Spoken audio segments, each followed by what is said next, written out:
Sir आज के OBC के जो कार्यक्रम के बारे में आप क्या कहना चाहेंगे सर?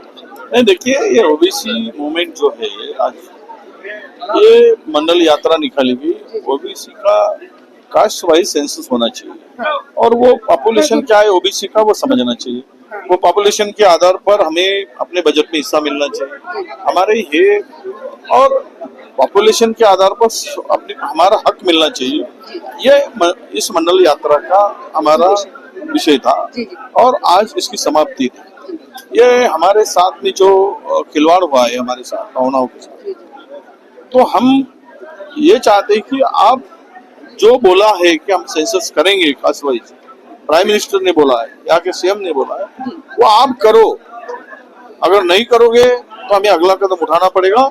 ये इशारा देने के लिए यात्रा थी और मुझे लगता है कि अभी लोगों को ये विषय उनके जहन में जितना हम लोग डालने की कोशिश कर रहे हैं उसमें काफी हद तक अभी सफलता मिल रही है। ये जनगणना होने जा रही है इतने सालों के बाद, उसके बारे में आप क्या कहना चाहेंगे कि जनता को क्या राय देना चाहेंगे सर? नहीं, जनगणना होनी चाहिए, सबकी होती है, जानवर की होती है, मुर्गी की होती है। जी जी, काफी सालों के बाद ओबीसी की क्यों नहीं है?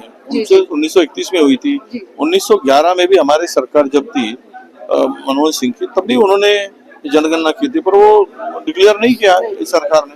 सरकार बदल गई 2014 में और मोदी ने खुद होकर प्राइम मिनिस्टर ने पार्लियामेंट में कहा कब करेंगे, फिर भी नहीं किया।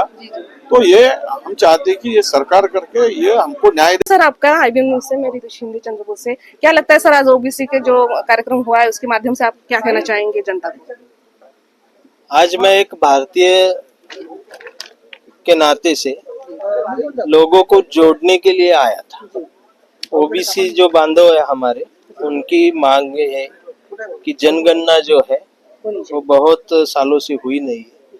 जो राहुल गांधी साहब ने जो मुद्दा उठाया था वो आज देश के लिए बहुत इम्पोर्टेंट है। आज के युवाओं का बहुत बड़ा सवाल, उनकी जिंदगी का सवाल इसके माध्यम से पूरा हो सकता है। ये अभी रखड़ा है तो इसको ओबीसी मांग कर रहा है, तो ये सरकार ने ये बात सुननी चाहिए और उसको अमल करना चाहिए।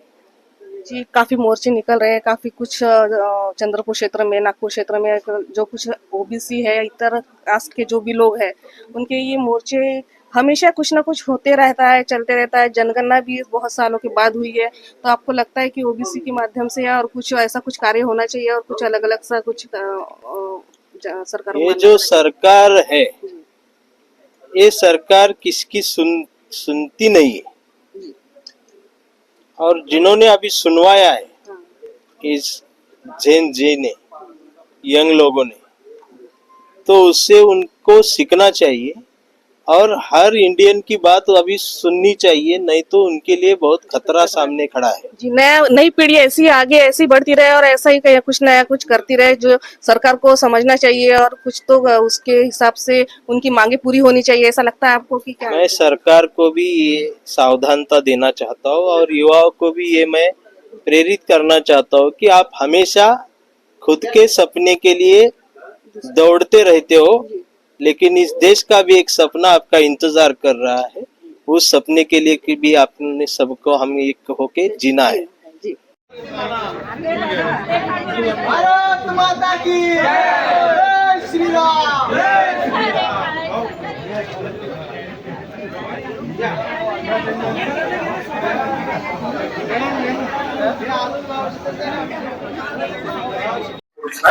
माय बाबा सगळे बांधून ठेवले, कुठे कुठे आले, पंढरीच्या पांडुरंगाच्या दरबारात बसली, मानवतेचे महान पुजारी राष्ट्रसंत तुकडोजी महाराजच्या दारात पोचली. ते कोण होते? त्या छत्रपती शिवरायांचा इतिहास काय? अठरा पगड जातीला घेऊन स्वराज्य निर्माण केलं. कुठल्याच पुस्तकात नाही हिंदवी स्वराज्य होते. स्वराज्याचे शिक्षक होते. स्वराज्य स्वतःचं राज्य व्हावं, परक्याच्या आक्रमणापासून आम्ही राहू. आणि जर आम्ही एवढेच ज्ञानी होतो, हा देश 300 वर्ष फिरत का जगला? कुणाचं वर्चस्व होतं त्यावेळेस? तुमचं नव्हतं, तुम्ही गुलामच होता. पण तुम्हाला फसवलं जात आहे, तुम्हाला लुटलं जात आहे, आणि म्हणून खरंतर बंधन आहे त्यांचंही भाषण ऐकायचं आहे. पण हे सांगतो, साध्य न्याय जनगणना झाल्याशिवाय आपण आपण स्वस्थ बसायचं नाही, तरच तुमच्या अधिकारात मिळेल. तुमचा वाटा तुम्हाला मिळाला पाहिजे, तुमच्या हक्काप्रमाणे, तुमच्या लोकसंख्येप्रमाणे तुम्हाला मिळालं पाहिजे. आज देश लुटला जात आहे, थांबलं पाहिजे. यासाठी आमच्या सगळ्या सहकाऱ्यांनी 7 दिवस कष्ट करून, मेहनत करून, गावोगाव